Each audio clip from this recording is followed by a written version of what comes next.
கிறிஸ்து இயேசுவில் அன்பிற்கினிய சகோதர சகோதரிகளே, இன்றைய நற்செய்தி வாசகம் மிக குறுகிய வாசகம். ஏறக்குறைய 8 வரிகள் தான் கொண்ட ஒரு வாசகம், 3 வசனங்கள்.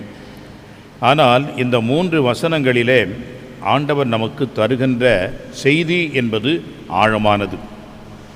அதுவும் குறிப்பாக நமக்கு இன்றைக்கு தேவையானது என்ன என்று சொன்னால், குழந்தைகள், சிறு பிள்ளைகள், இவர்களையெல்லாம் நாம் எப்படி அரவணைத்து வளர்க்க வேண்டும், அவர்களை விசுவாசத்திலே நாம் உருவாக்க வேண்டும் என்பதன் ஒரு கருத்தைத்தான் ஆண்டவர் இன்றைக்கு நமக்கு உணர்த்துகிறார். ஆண்டவர் கொடுக்கின்ற அழைப்பு பாருங்கள், சிறு பிள்ளைகளை என்னிடம் வரவிடுங்கள் என்று சொல்கிறார். ஆக இயேசுவிடம், ஆண்டவரிடம் நாம் சிறு பிள்ளைகளை வரவழைக்க வேண்டும், அனுமதிக்க வேண்டும், கொண்டு வர வேண்டும். இதுதான் பெற்றோர்கள் நம்முடைய தலையாகிய கடமை. ஒரு காலத்திலே அது இருந்தது.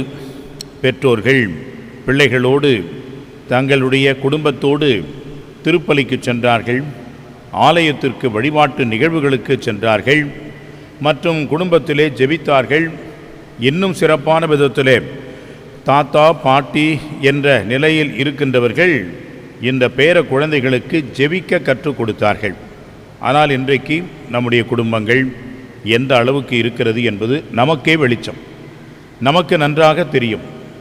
ஆண்டவர் இயேசுவிடம் நம்முடைய பிள்ளைகளை அழைத்து வருகிறோமா? இல்லை. அன்புக்குரியவர்களே, இந்த இறைவனிடம் அழைத்து வருகின்ற பணிதான் நமக்கு மிக முக்கியமான ஒன்று. ஆனால் நாம் ஒவ்வொரு நாளும் பள்ளிக்கூடத்திற்கு அந்த பிள்ளைகளை அழைத்து செல்கிறோம். நீட்டு ஜீட்டு என்னென்ன ஈட்டோ எல்லா தேர்வுகளுக்கும் அவர்களை நாம் படிப்பதற்காக, பயிற்சி கொடுப்பதற்காக அவர்களை அழைத்து செல்கிறோம்.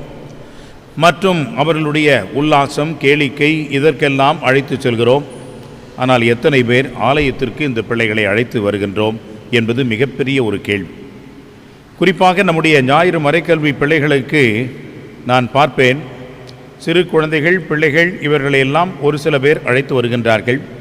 கொஞ்சம் வயதில் பெரியவர்கள், ஒரு 7வது 8வது படித்த பிள்ளைகள் எல்லாம் எங்கே இருக்கிறான், எங்கே போகிறான் வரான்னு பெற்றோர்களுக்கே தெரியவில்லை. அவரிடம் தொடர்பு கொண்டு பேசினால், கோயிலுக்கு தான் பார் வந்தான், அப்போ நீங்கள் என்ன செய்கிறீங்க? அவங்க வீட்டில் உட்காந்துருப்பாங்க. ஆனால் இவர்கள் கோயிலுக்கு வருவார்கள். எங்கேயாவது கோயிலுக்கு போ அப்படின்னா அவன் எங்கள் கோயிலுக்கு வர போகிறான், எங்கேயா போவான்? சிறு பிள்ளைகளை என்னிடம் வரவிடுங்கள் என்று ஆண்டவர் சொன்னாரே, எத்தனை பேர் ஆண்டவரிடம் நம்முடைய பிள்ளைகளை அழைத்து வருகிறோம்? நமக்கே விசுவாசம் இல்லை. நம்முடைய பிள்ளைகளுக்கு எப்படி விசுவாசம் வரும்? கெட்ட தலைமுறையினரே என்று ஆண்டவர் நம்மை பார்த்து தான் சொல்கிறார்.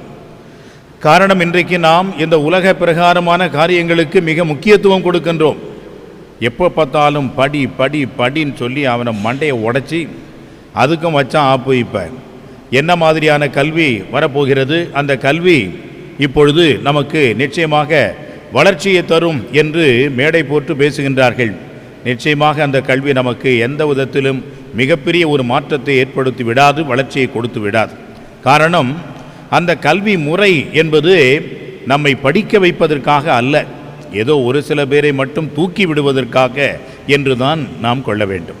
இப்படிப்பட்ட ஒரு சூழ்நிலையிலே நம்முடைய பிள்ளைகளுக்கு இந்த உலக காரியங்களிலே அவ்வளவு முக்கியத்துவம் கொடுத்து படிக்க வைத்து அமெரிக்கா, அண்டார்டிகா, ஆப்பிரிக்கான்னு அனுப்பி விட்டுறீங்க. இங்கே தனிமையில் கடந்து ஒன்றும் இல்லாத போக வேண்டியதுதான். படிப்பதன் அதிகமாக இந்த கல்வி என்பதை கொடுப்பதன் காரணம் என்ன?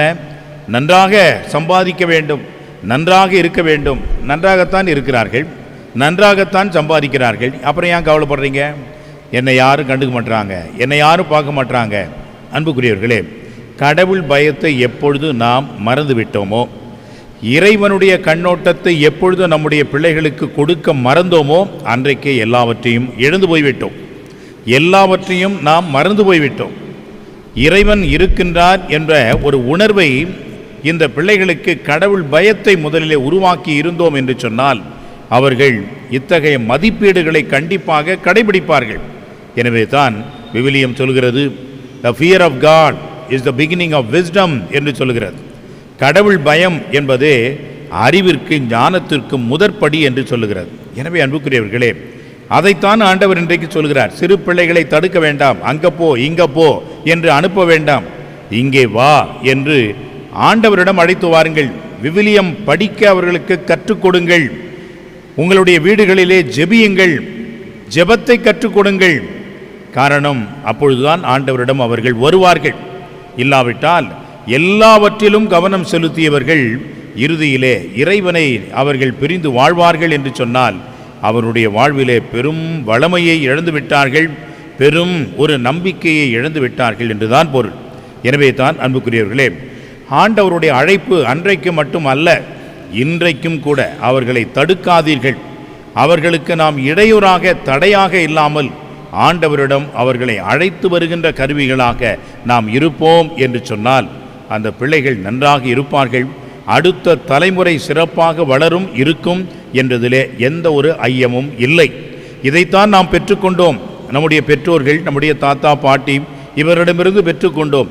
இதையே நாம் பிறருக்கு, நம்முடைய பிள்ளைகளுக்கு அளிக்கின்ற பொழுது அந்த சமூகம், அந்த ஒரு தலைமுறை சிறப்பாக இருக்கும் என்ற ஒரு பொறுப்பையும் இன்றைக்கு ஏற்றுக்கொள்வோம். எனவே தான் அன்புக்குரியவர்களே, நம்முடைய குழந்தைகளை, சிறு பிள்ளைகளை ஆண்டவரிடம் அழைத்து வருவோம். அவருடைய ஆசி பெறுவதற்காக கொண்டு வருவோம்.